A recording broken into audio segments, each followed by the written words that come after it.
السلام علیکم ورحمۃ اللہ وبرکاتہ۔ میں ہوں غیاث احمد رشادی، صدر صفا بیت المال انڈیا اور صدر منبر و محراب فاؤنڈیشن انڈیا۔ چند اہم ترین باتیں آپ کی خدمت میں پیش کرنی ہیں۔ جیسا کہ ہم جانتے ہیں کہ ہمارا ملک جن ناگفتگی حالات سے گزر رہا ہے کہ ہر طرف انتشار اور خرفشار ہے، ہر نیا دن ایک نیا زخم لے کر ہمیں بیدار کر رہا ہے۔ یقیناً مختلف تنظیمیں اور تحریکیں مختلف میدانوں میں مختلف محاذوں پر کام کر رہی ہیں، لیکن جس تیزی کے ساتھ اسلام اور مسلمانوں کے خلاف چیلنجز آ رہے ہیں، ان کے لیے ہمارے کاموں کی رفتار کافی اور وافی نہیں ہے۔ تاریخی و تہذیبی شہر حیدرآباد کے ممتاز بزرگ عالم دین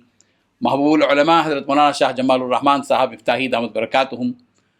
بحیثیت مقتدائے عوام و خواص ان دنوں فکر مند ہیں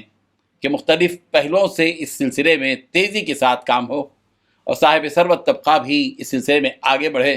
اور اہل علم کا طبقہ بھی مؤثر اور مفید رول ادا کرے۔ اس زمانے میں میدانی حقائق سے بے خبر رہ کر صرف اسٹیج اور منبر و محراب کی حد تک کام کر دینا اور اسی کام کو مکمل کام سمجھنا یقیناً نادانی متصور ہوگی۔ ہم سب کو اپنی صلاحیتوں اور توانائیوں کو رسمی طور پر نہیں بلکہ انقلابی سطح پر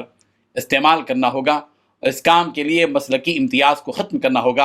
اور ہر ایک کو منظم انداز میں منصوبہ بند طریقے سے وسعت ذہنی اور قلبی کے ساتھ اتفاق و اتحاد کو ملحوظ رکھتے ہوئے کام کرنا ہوگا۔ ہم سب کے پاس آج ہے، اگر ہم نے آج کو کھو دیا تو کل ہمارے لیے صرف رونے اور کفِ افسوس ملنے کے سوا اور کچھ نہیں رہے گا۔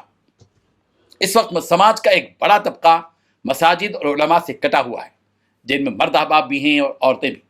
ان تمام کو دین سے جوڑے رکھنے کی فکریں عملاً کرنی ہوگی اور اس کے لیے علمی لیاقتیں بھی ہوں چاہیے اور مال و دولت بھی۔ مال کی حیثیت یقیناً ریڑھ کی ہڈی کی سی ہے، مگر یہ وہ چیز ہے کہ اس کے بغیر کھڑے ہونا بھی مشکل ہے، اور یہ حقیقت ہے کہ بہت سارے دینی اور ملی کام صرف مال کے فقدان یا مطلوبہ مقدار میں مہیا نہ ہونے کی وجہ سے کمزور پڑ جاتے ہیں۔ کاش امت کا وہ بڑا طبقہ جو شادیوں اور ولیموں اور دیگر بیجا تقریبات کے لیے لاکھوں کروڑ روپے خرچ کرتا ہے، وہ ملت کی زبوں حالی سے واقف ہوتا اور اپنے علماء سے رجوع ہو کر ملت کہتے ہیں جن اہم اقدامات کی ضرورت ہے ان کی تکمیل کے لیے اپنا قیمتی سرمایہ صرف کرتا۔ دینی سرگرمیوں اور تعلیمی سرگرمیوں کے لیے اب ایک بڑے منصوبے کے تحت اٹھ کھڑے ہونا چاہیے اور ایک دوسرے کے کام سے ہر ایک کو باخبر رہنا چاہیے اور باہمی ایک دوسرے کے ساتھ مضبوط رابطہ ہونا چاہیے اور ایک دوسرے کو رفیق بنا کر اپنے اپنے زاویے اور اپنے اپنے حدود اور اپنے اپنے اصول و ضوابط کی روشنی میں کام کرنے کی ضرورت ہے۔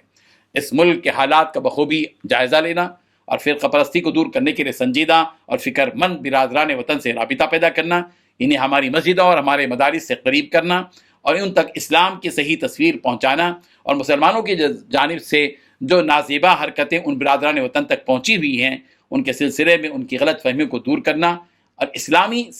صحیح تعلیمات کو ان کے سامنے پیش کرنا اور قرآن مجید کی حقیقی تعلیمات سے ان کو روشناس کرنا یہ وقت کی یقیناً اہم ترین ضرورت ہے۔ بڑی خوشی کی بات ہے کہ حضرت مولانا شاہ جمال الرحمن صاحب دامت برکاتہم کی سرپرستی میں محسن عالم کامن کمیٹی کے نام سے ان 5 اہم ترین امور پر عملاً کوششیں کی جا رہی ہیں۔ اللہ تبارک و تعالیٰ ان کوششوں کو قبول فرمائے۔ جزاکم اللہ خیر الجزا۔